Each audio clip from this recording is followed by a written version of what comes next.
Great. Yeah, fantastic to see everyone joining us this morning. Thank you for coming along to our session this morning around employee loneliness. I'm Caroline from OnHand. I'll be helping moderate the session along with my colleague Charlotte. We really encourage everyone to get involved. You can use the chat function during the session to share your thoughts with the speakers, and we'll be sharing some details here too. We'll also have a 15-minute Q&A at the end, so please do submit your questions using the Q&A feature at the bottom of your screens for Paul and Sanjay to answer. It's great seeing lots of people signing up now, so morning everyone. So without further ado, let me introduce our speakers today. We have Paul Devoy, CEO at Investors and People. Morning, Paul. Morning. And Sanjay Lobo, CEO at OnHand. Hi, Sanjay, and over to you. Nice to see you. Great. All right. So I'll jump in from here. Thanks everyone for participating today.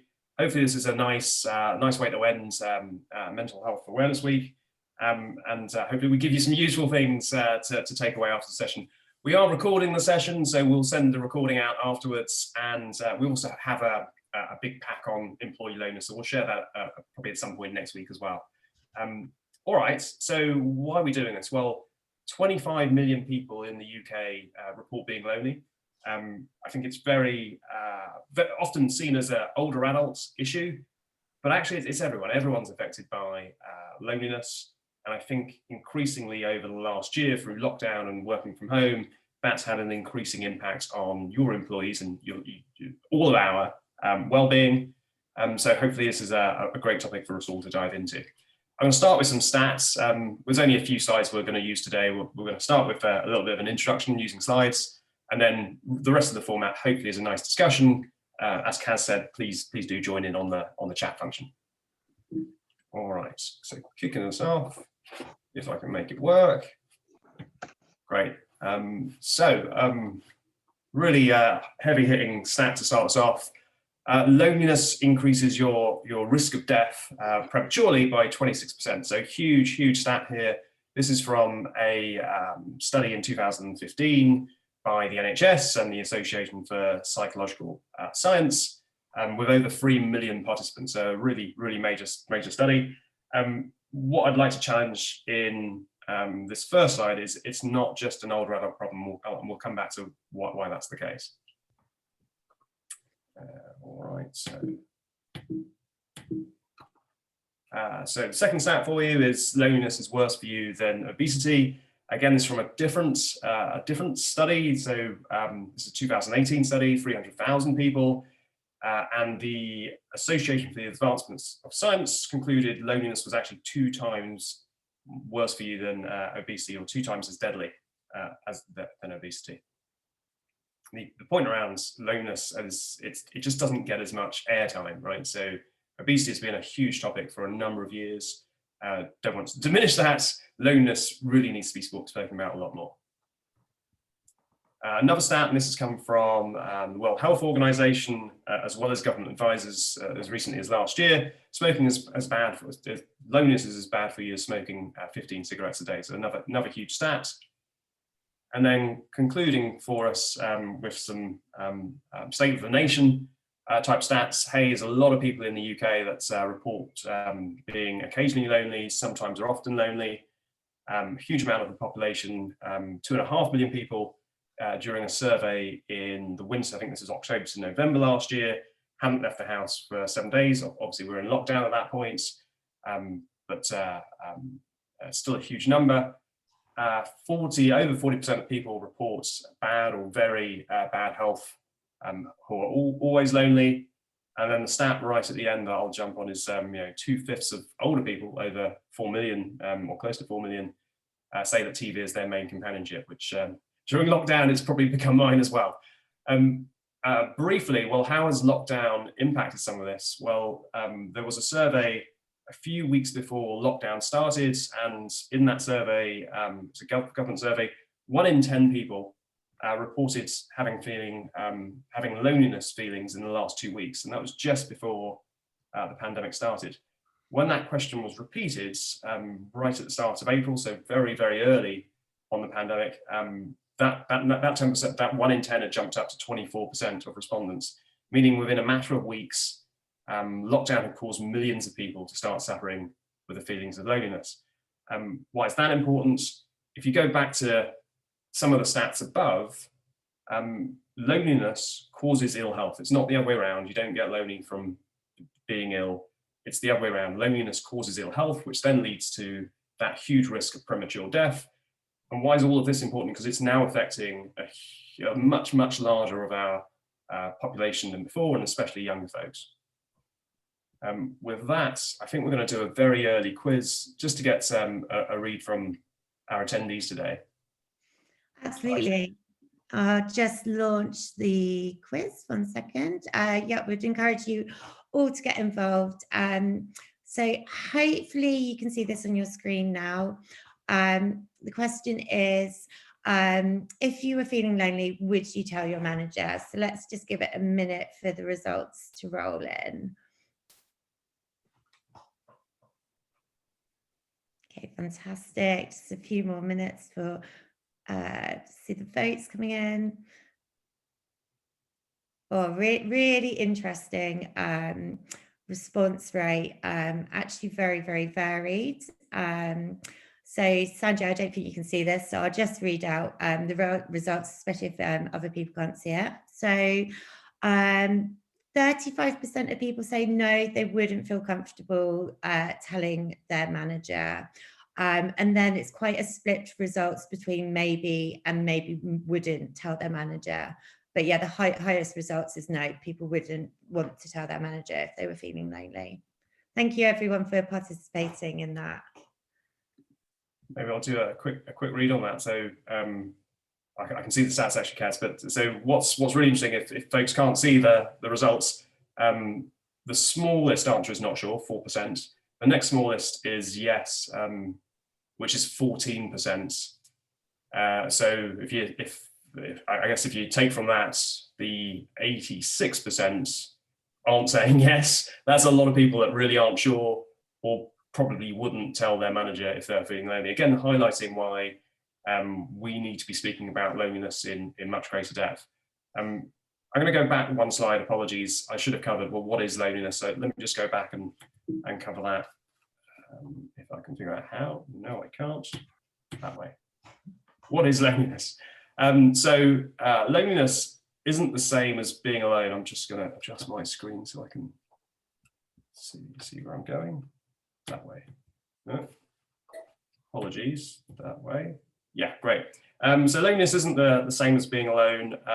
Mind, the mental health charity, I'm sure lots of people know, describe it as the feeling you get when your need for rewarding social connection is not met. So you could have lots of friends, you could be in a group of people, but you can still feel lonely. It's also described as social pain and an unwanted lack of social connection or intimacy. Again, it's very different from, you can still be surrounded by lots of people. You can have lots of people who are your friends on social media. It doesn't mean you're not lonely. With that, I think we're going to end presenting and we're going to go into a discussion from here. So I'm going to hit stop share. Hopefully that works. And Paul, I'd love to bring you in here. Loneliness as a topic, it doesn't feel like it's been spoken about in the workplace before. So I'd really like to get a view from you. Have you noticed employee loneliness as a topic being raised by any of your members in the last year? I think it's increased over the last year, but prior to that, it's not something that I heard anybody talking about. So I think it has went up the agenda in the last year because of lockdown. But because it's a relatively new thing to be explored, I don't think it's at all well understood. And as a result, it's that whole development curve, isn't it? You need to be aware that you don't understand something. So I think that awareness is starting to percolate. But in terms of how you handle it, I think there's still major gaps around about that. Okay. And do you think the pandemic is likely to change that? Well, it looks like, and I hesitate by using the words looks like, because as we're just coming out of lockdown, we're starting to really try to work out what does the future of work look like. And you hear some organisations that are pretty much forcing everyone to go back to the office, and other organisations who are being much more flexible about it. And I think loneliness has obviously increased over the last year because many people rely on work for their social aspects of their life as well as the work aspects, and the two of them are very heavily intertwined. So as we adopt new working practices, I think there's a responsibility on employers to actually take loneliness much more seriously and consider the working practices that they are about to implement and what impact that may have on loneliness, and what additional support they can put in place to address it. Because based on the stats that you've just provided there, Sanjay, it has a really negative impact on people. Yeah, right. I think that's what we noticed when we speak to a lot of businesses over that course of the year. I think we saw a lot of people, because we're a volunteering organisation, we saw a lot of people wanting to volunteer very early in the pandemic because they wanted to do good in their community. And then when we got into the second phase of lockdown, the reasons businesses wanted to engage with us actually changed. It was still wanting to do good in the community, but it was actually now more about how to engage your employees who are all working from home and kind of isolated, not kind of isolated, definitely isolated. I think personally, we in OnHand, we also noticed the social connections we had at work. We hadn't quite realised how strong they were, or that group is actually that's a group of friends, really, because outside of that, most people have a limited set of friends. And I wonder if the whole working world is really, one of the big realizations is how strong that connection is, how important it is. Yeah, and I think that it's a phenomenon of modern life. More and more people are living alone now. And if you then make home your workplace, then that significantly, and I don't know about anybody else, I certainly know for myself, I live just outside Edinburgh. I haven't been in our office in London since March last year. And the thought of going into the office and meet everyone, even although I'm the CEO, I still have a degree of nervousness about that. So, and if people are living alone, I would imagine that's even more heightened because their social interaction will have been even less. So I think there's, using that word again, there is a responsibility on us as employers to really think this through and think, right, well, how do we make sure that we understand that issue and put different mechanisms in place to support people through it. The other thing I thought was really interesting that you said, Sanjay, that I think there needs to be more attention paid to. Just because you're not on your own doesn't mean that you don't feel lonely. One of my neighbours works for a large financial services company, and she was telling me that they've actually been putting some women up in hotels because during the lockdown, because they were in either coercive control situations or the threat of domestic violence. So just because someone would appear to have a family around about them or whatever doesn't mean that they're not suffering from loneliness to some extent or another. So I think the other thing I would recommend is that we don't make any assumptions about what each individual is experiencing. And for me, that then puts a huge onus on line managers and noticing what's going on and really understanding their people, not just as employees, but as people. And I think what the pandemic has forced us to do in a lot of ways is, as a line manager, you need to understand much more about what's going on for that individual at home if you're expecting them to work from home, and what that environment is like, both physically and psychologically. So we're putting a lot of onus, I think, now on line managers to deal with a whole range of issues that we haven't prepared them for. They've never been ready for, right? They've never had to do it before. It's completely different. I think that there has to be a huge investment to go into supporting line managers to deal with the wide range and complexity of issues that were there when we had our ways of working pre-pandemic, but now post, well, hopefully post-pandemic, but in the next stage of the pandemic, helping them to manage in a completely different way. And if we go by history, we're not particularly good at that in the UK. The Chartered Management Institute found there's 2 million accidental managers in the UK, which is people who are put in management jobs without ever having been trained to do it. That caused a big drop in our productivity as a nation compared to our competitors. It's going to cause an even bigger drop post lockdown if we don't support them to deal with the complexity issues that are going to be in front of them now. So for me, investing in the development of your managers is a huge, it's not a cost, it's an investment that every organisation needs to make. Great way to put it. And we do have we'll end the session today with tips for people, and I think we'll definitely be coming back to the topic of line managers and how to support them.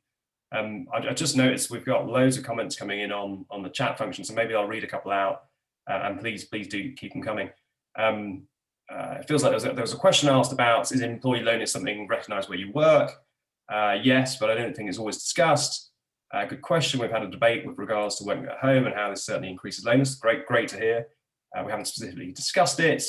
Mental well-being is on our agenda, and I think absolutely to Paul's point, it feels like mental well-being is massively arrived as a topic businesses can't ignore, and there's great recognition from businesses that no longer can mental health be ignored. I feel like we're still in the early stages, Paul, and it's potentially a great topic for us to talk about too. Feels like we're still in the early stages of what is mental health and how do you support it in the business.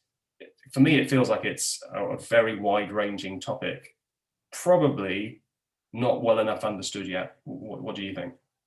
Yeah, absolutely. I think the good news is that the stigma around about mental health is gradually being removed, and people's reluctance to talk about it is becoming less.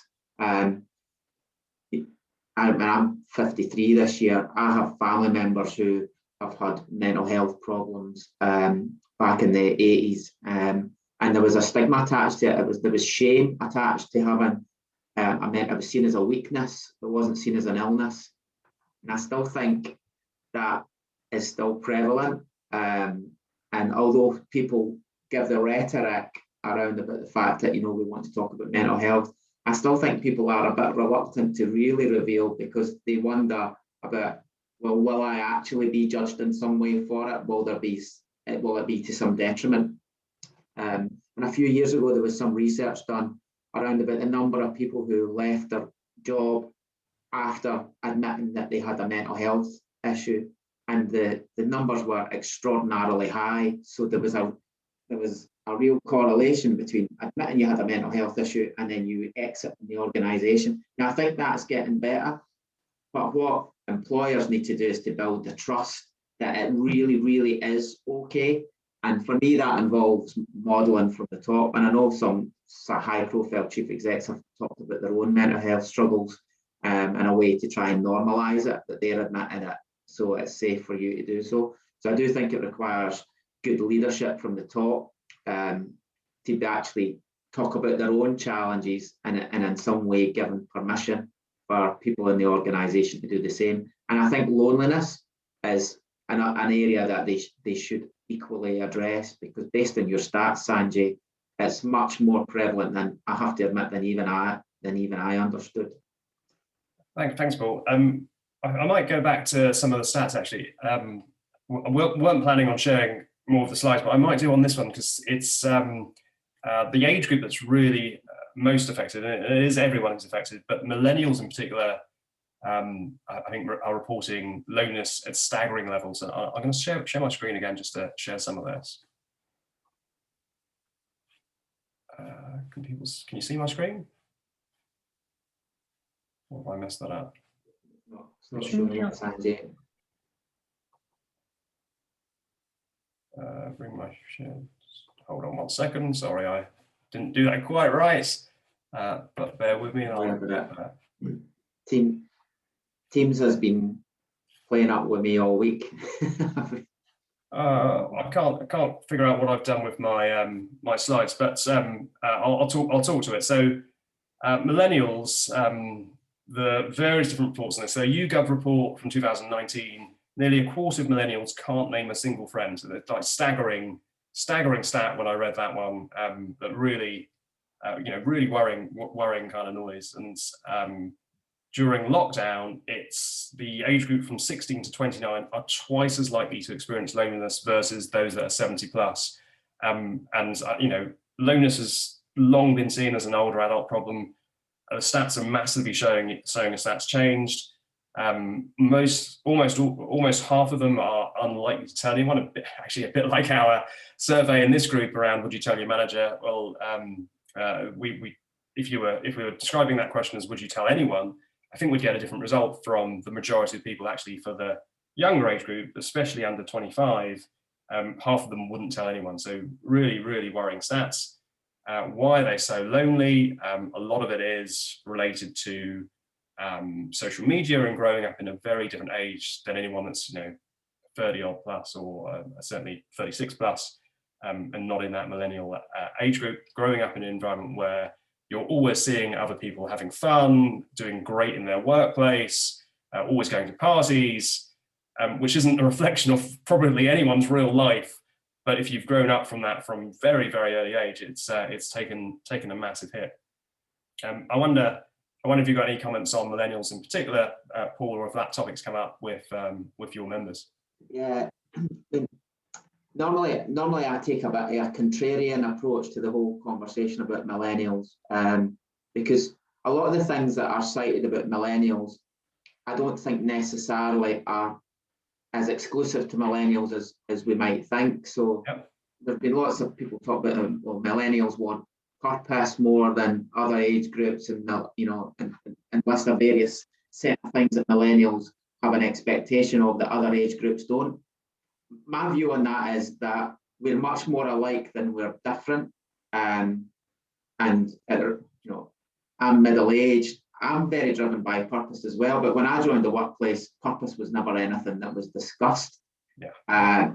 So I generally veer away from categorizing people on the basis of their age demographic, because I think there are other demographics, maybe your ethnicity, the poverty you've come from, that have a much greater impact on how you experience the world than necessarily what decade you were born in.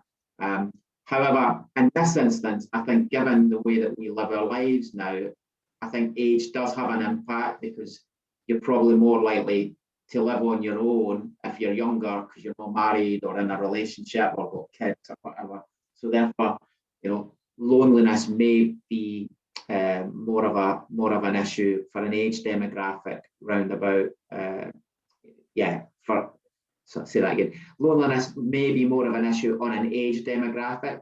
I think on other demographic issues, I think age is cited too often, and I think it's lazy thinking. Yeah, agree with you. Maybe we can broaden out the topic at this point. So if we were to look at the bigger picture of mental health in the workplace, what do you think have been some of the biggest realizations in the last year? And we've started on this topic already, but perhaps we can dive into it a bit deeper. So the biggest issues around about mental health and the biggest realizations. Yeah. So it feels like, for me, almost all businesses have woken up to mental health as a serious issue they need to be paying attention to. What do you think are the biggest realizations coming out of that year? I think the biggest realization is that it's affecting much more people than we had ever acknowledged before.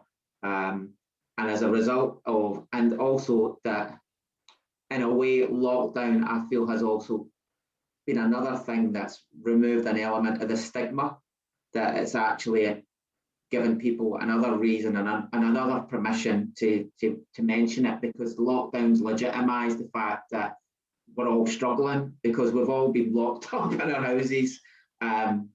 So everybody's felt more able to articulate the impact that it's having on them mentally. And when you've revealed the first thing, it's easy to reveal the things after that. Yeah.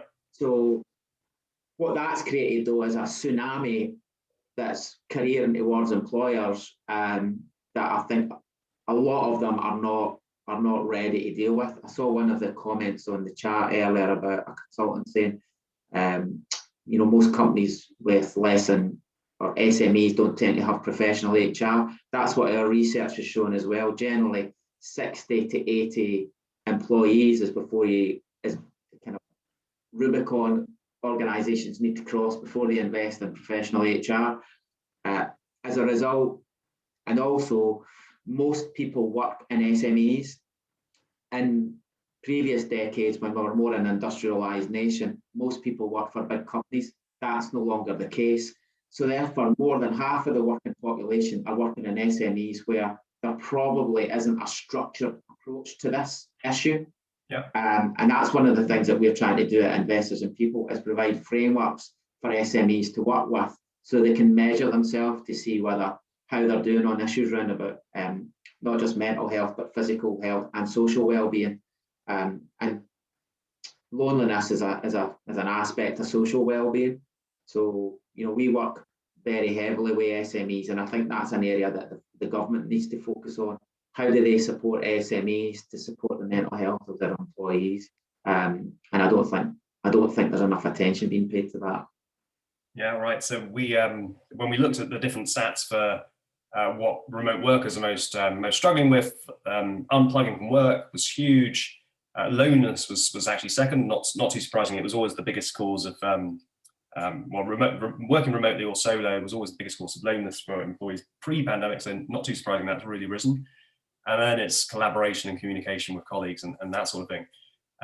Your point on, is everyone ready for it? There was a stat from Minds, 56% of employees say they would like to do more for employee well-being. Employers want to do more for employee well-being, but they don't feel like they've got the right training or guidance.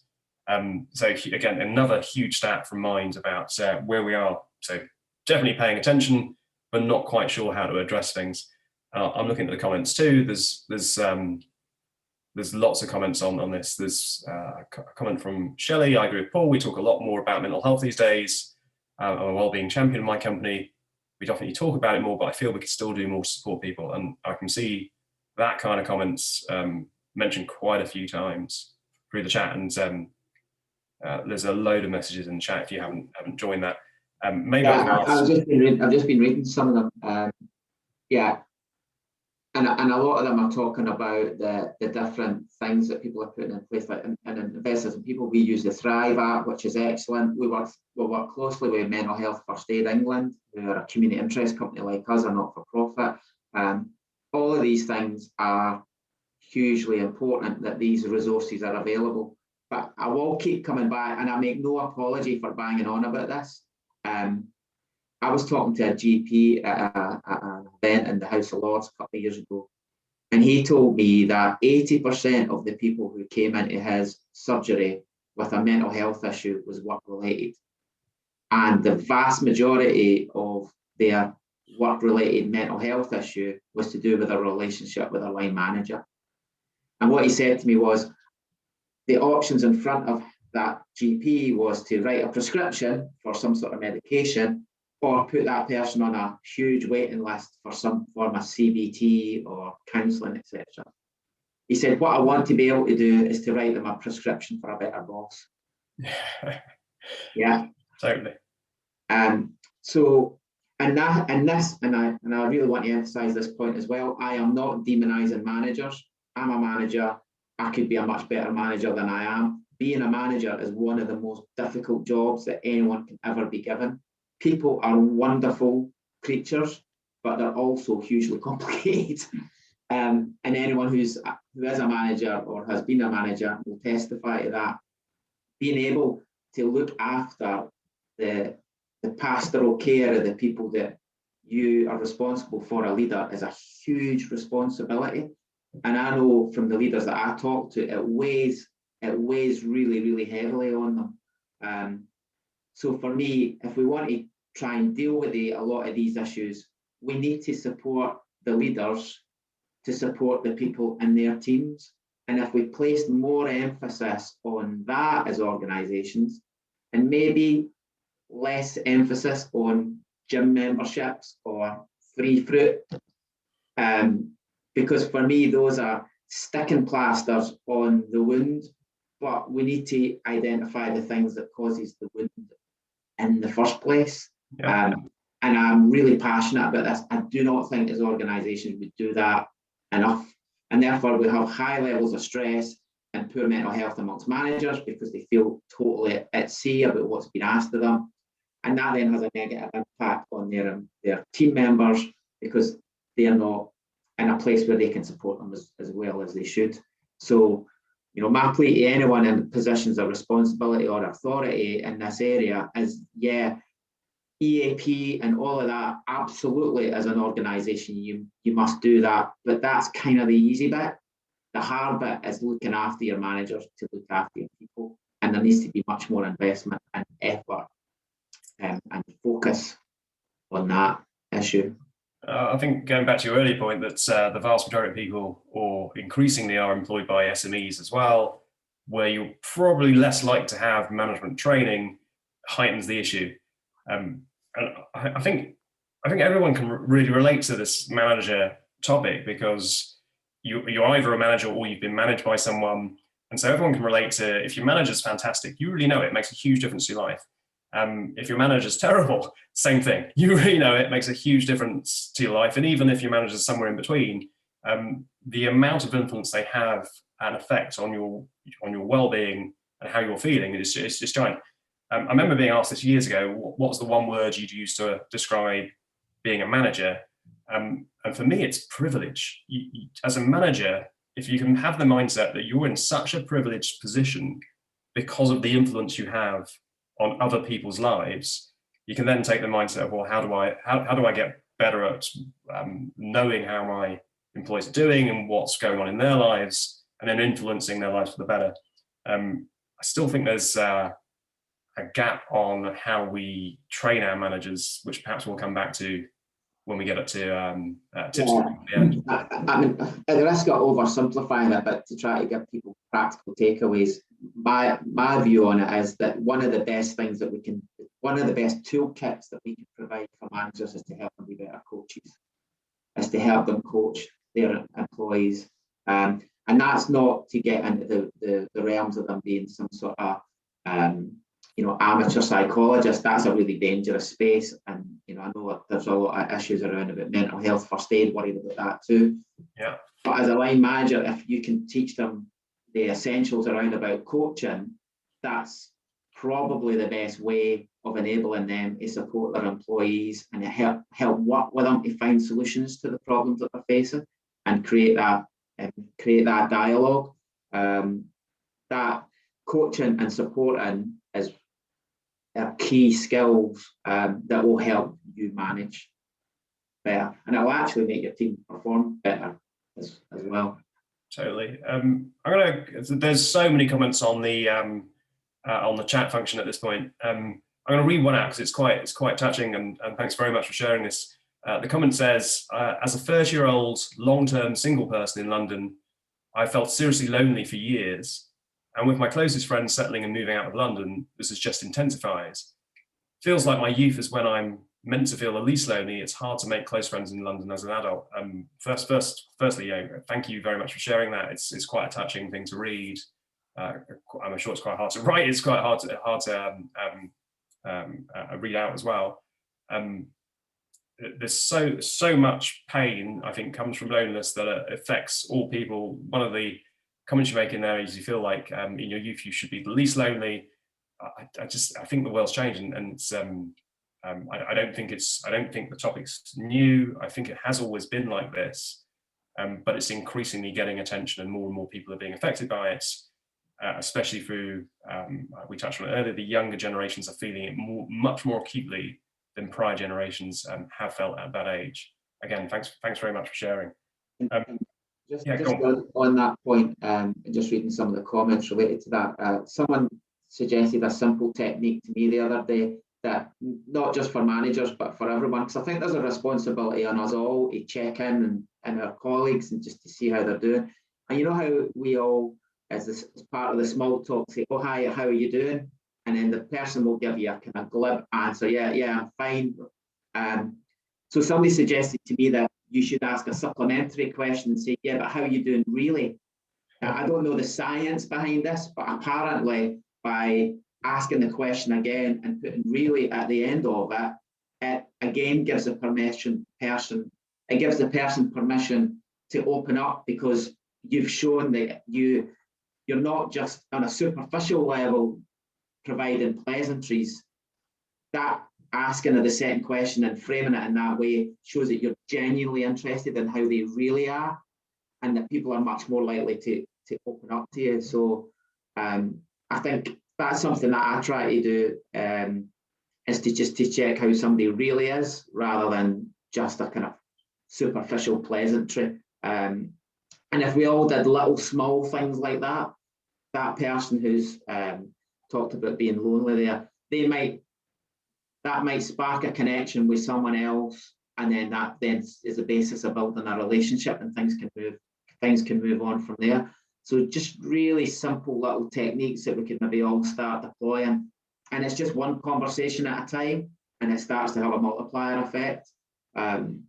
So, and I think we are, hopefully, as a result of the pandemic, we are going to become, and who knows how long it'll stick, but more empathetic and more aware of how other people might be feeling. Yeah, totally. As a result, maybe richer and more powerful conversations will happen off the back of that. So I think that's a wonderful takeaway. Very simple. Anyone on this call can do that and put in place. I really like that. I think we all got better at asking, how are you? Right, but it's not, you don't always get an insightful answer to that question, though it's great that people are asking it. So how are you really? I really like that. The other trick that we have tried a bit of is actually introducing chat to your meeting. So building in a time, 5 to 10 minutes right at the start of the meetings, where you don't go into the topic, whatever that meeting's for. You don't actually start that topic. You just chat. Probably starting with the how are you? No, how are you really? Question. Much more important in the environment we've been in the last year, where you're not having that social connection at work. You need to find a way of doing it in your meetings that are on screen. Hopefully useful for people. One of the topics we were going to talk about today is volunteering, and how that makes a difference to how you feel. Might be relatively obvious to folks. Doing something good does make you feel great. Obviously, it's great for your communities too.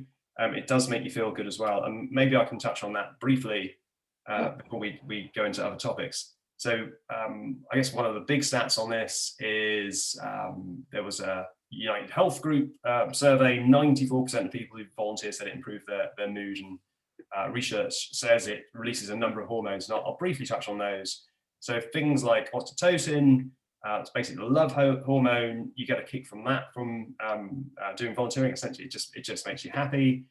It builds self-esteem, because you're doing things that are good in your community. It also releases things like serotonin, which are your mood stabilizers, as well as being your well-being and happiness kind of hit. And they also release, doing good also releases endorphins, the things that are a bit like pain and euphoria. And I occasionally have been using OnHand to volunteer. I remember the first time I did it, I helped someone prune back a bush in their garden. It was ridiculously simple. I was worried I was going to mess it up.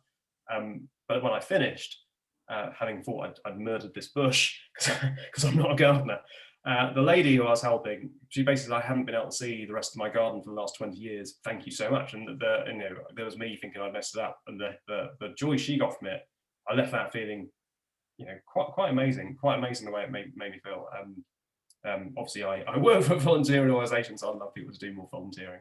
And lastly, it does actually release dopamine too, and that's basically the feel good chemical in your brain. It's the one you have when you're craving food, that kind of stuff. So volunteering, huge for your well-being. Yeah, I would personally endorse that. So since lockdown, I volunteered for the Red Cross. Something I've never ever done before, and I've also joined the board of management for my local further education college, because I want to give something back to my community. And it does when you're given something back, it does make you feel better. And for the people that are talking about loneliness, you meet completely new network of people that otherwise you wouldn't have met before. So I can speak from personal experience. Volunteering is a great thing to do. I wish I had done it many years ago. Fantastic. So I guess what we've seen. So why is this related? So what we've seen during the pandemic is a huge rise in social good, and Paul mentioned it earlier. He talked about wanting to be involved in positive change. I think there's a huge movement for that that's come out of the last year. There's a massive rise in social good. Deloitte have done some great surveys on this during the pandemic. So 75% of people have a greater sympathy and understanding of other people's needs. 75% of people intend to take action locally to help their community. And this is super related to loyalty, employer loyalty, for where you can meet purpose needs. So what Deloitte also saw was this unprecedented rise in loyalty to your employer if they're able to meet your as an employee's need for purpose. And they wrote about this quite a lot because they'd never seen this response, and they've been doing the survey for the last since 2016. They've never seen a rise in employee loyalty, but all of a sudden they saw it during the pandemic because more employers were paying attention to the well-being needs of their employees, and the description was unprecedented rise if you can meet the need for purpose. Obviously, again, I work for a volunteer organisation. It's one way of giving your employees purpose. Certainly not the way to solve well-being. It's just one aspect, but huge rise in employee loyalty for those employees that can meet that purpose need. All right, Paul, from here, we're 42 minutes in. I wonder if we should talk a bit about takeaways and checklists and stuff like that before taking a Q&A, because I know there's tons and tons of comments. Perhaps I can ask Kaz and Charlotte in the background if you don't mind scanning all of the comments for things that could start the Q&A for us. That would be quite amazing. Paul, do you want to kick us off with takeaways for today? Yeah, so my takeaways would be that as part of any kind of strategy around about employee wellbeing, based on the stats you provided, Sanjay, loneliness is something that does need to have a higher profile. It's certainly just prepping for this webinar, it certainly raised my awareness of it, and it's something that I'll be asking in the interactions that I have with organisations in my role, questioning what organisations are doing about it. I think the other takeaway, if people are on the line that have any position of leadership or authority in the organisation they work for, and again, I'm not going to apologise for saying this, you need to support and invest in your managers, because if you help them, they'll help your people. I would also encourage you to use frameworks, whether it be ours or somewhere else, to help you measure where you are against what good looks like, so that you've got some objective, independent measurement of what you currently do, that helps inform an action plan that's evidence-based. I see too often people just going on gut instinct about what they think is the right thing to do without having a really robust evidence basis to, does this actually meet the needs? And then the last one would be use simple techniques to spark those conversations. I'm sure if you Google it, you'll find more and better ones than the one I suggested about, how are you really? But, there are lots of little individual things that we can do in our day-to-day interactions with people that will make that connection stronger, and they open a conversation that will really help someone and probably even help yourself. Yeah, great tips. Thanks, Paul. I'll add maybe one or two. So on loneliness specifically, the one I like to encourage people to is kind of lead by example. So if you're the manager or who's attending the call today, or if you're a leader in your business, lead by example. Talk about your own feelings and your experience during lockdown. So I can't imagine there's anyone who hasn't felt loneliness during lockdown. So talk about that openly if you're the manager or the leader in your business, because it will just set the example for everyone else to be open about how they're feeling too, which will highlight for you who's really suffering and who's not. So again, very simple takeaway for you today. And if you're an employee sitting here today listening in, well, I think, make sure you have time to wind down from things. It's okay not to work when you're not feeling great. And if you're feeling okay, then who can you check in on? And it's kind of noticing those small things, like who's not turning up to meetings, who's not putting the camera on, all those little small signs that someone might not be okay. Please go and check in on them. So very simple takeaways for today. We will put out a pack that's got all of these recommendations in it as well, so that will follow. With that, I think we should move to Q&A for the session. Kaz or Charlotte, would you like to rejoin us and kick us off? Absolutely. So we've got, thanks everyone for engaging in the chat. Some really, really interesting comments and questions there. If you do have further questions for Sanjay or Paul, do just pop them in the Q&A. We'll make sure they're included here. So to kick off, we've got a really interesting question from Lindsay. What else can we do to help managers? She says, I love my current job, but I do still occasionally have nightmares about the previous one. These attitudes have to change. So do you have any other more tips for managers? Yeah, so my tips for managers would be is if you're a manager and you haven't been trained properly, you should feel that you have absolute permission to ask for the training that you need. There are lots of government support packages out there as a result of the millennials in the head, as a result of the pandemic. So that if your employer has a constrained budgets, that there are government funded programs to improve leadership and management practice out there. So if you go on to the Be the Business website, or you go into the Department for Business website, you'll be able to find links to how you can get government supported grants. You can do management and leadership apprenticeships now that's funded through the levy. So there is resources out there if finances are constrained that can help improve the skill set of your line managers. There's also loads of free resources as well. You can look at TED Talks. Contact me directly. I'm happy to signpost you to anything that you may want further help with. I don't know if you can provide my contact details at the end, but I'm happy to do that. Yeah, we'll definitely do that. Hey Paul, on that question, it was sounds like a person moved on from a job where they had a terrible manager. If you're that employee, if you can leave and find another job, probably the right thing. But what could you do if you're in a scenario where you really can't leave that job?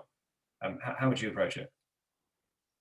Yeah, I mean, I think what you'll find in most cases is that someone whose managers behaving badly is because the manager doesn't doing it deliberately. They just don't understand the impact of their behaviour on you. So if you go online and Google things around about managing upwards, you'll get lots of tips and techniques about how to have a difficult conversation with your line manager upwards. And it's basically around about in an unthreatening way, helping them understand the impact of their behaviour on you. It's in a manager's interest for you to perform because it makes their job a lot easier if you're performing. But if you can demonstrate to them, if they work with you in a different way, it would help you perform much better. 9 times out of 10, at least, I'm very confident that person would be open to that kind of conversation with you and probably be really grateful that you've been open with them about it and helped move the relationship forward.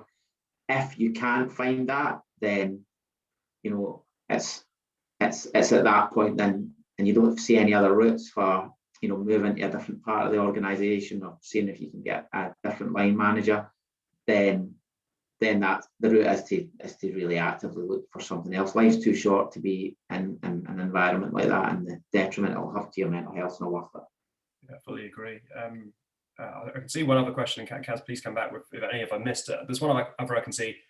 Changing culture is in a predominantly male environment is also harder, in my opinion. How can we encourage trust and non-judgment? Great question.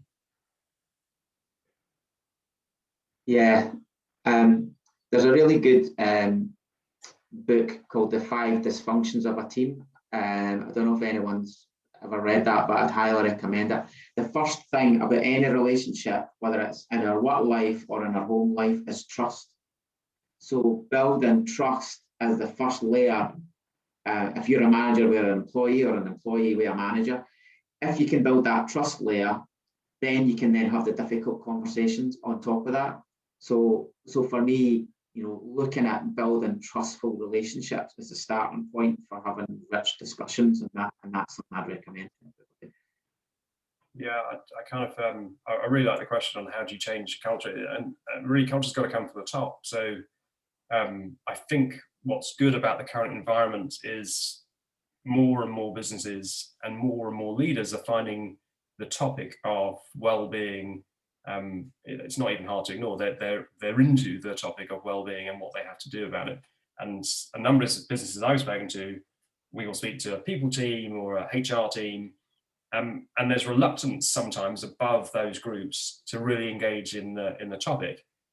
But increasingly, and we're seeing this change within the space of months, and definitely over the last year, those people above are starting to pay more and more attention and starting those conversations. So I really kind of sympathize with the person who posting the question. Changing cultures in a predominantly male environment is harder.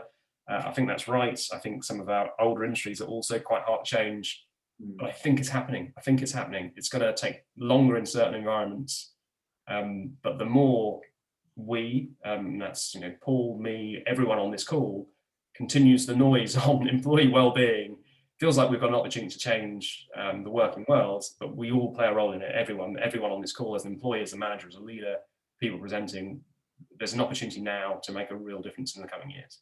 It's a bit as all making small changes, and eventually the tide will turn, and even the naysayers will have to get on board.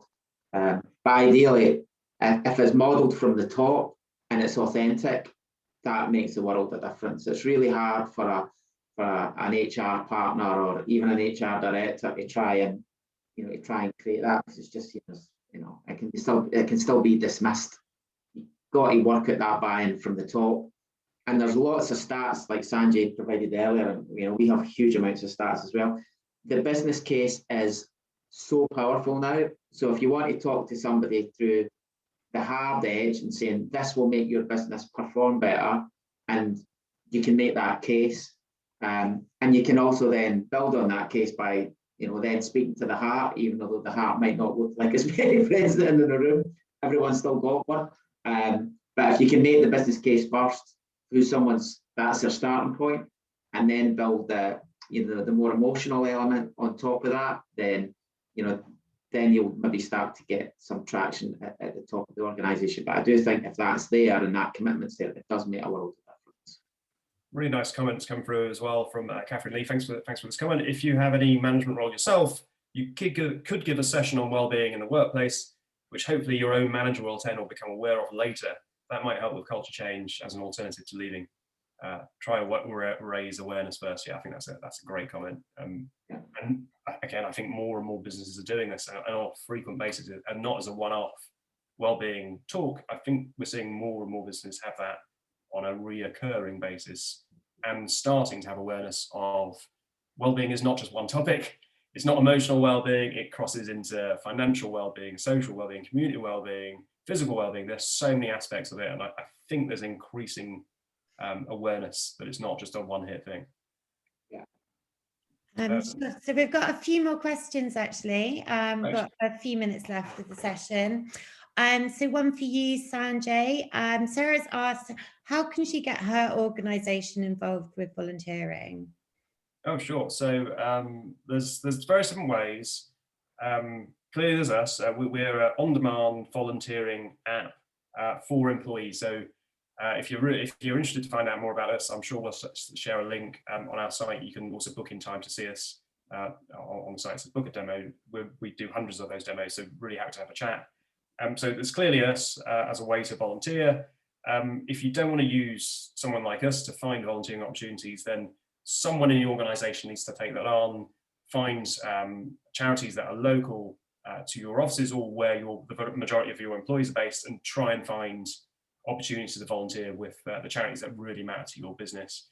Maybe starting with a survey of who of your employees to figure out what courses they're really into. Again, a lot of the feedback over the last year is people really want to make a difference in their locality, so where they are based, which has obviously changed as the remote working world's taken off. But hopefully that helps, and if you'd like to hear more from us, please do let us know. Great, and we've got a couple of questions for you, Paul, to end this session. Genevieve asked, she's keen to get an understanding of the Investor in People's Wellbeing Programme and how this can help SMEs.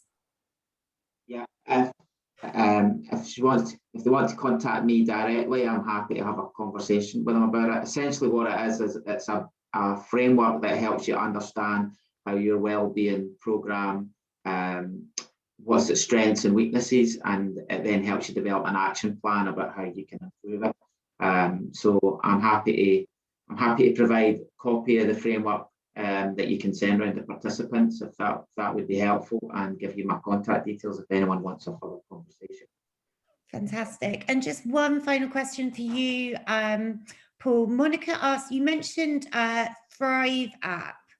Just for context, what is this?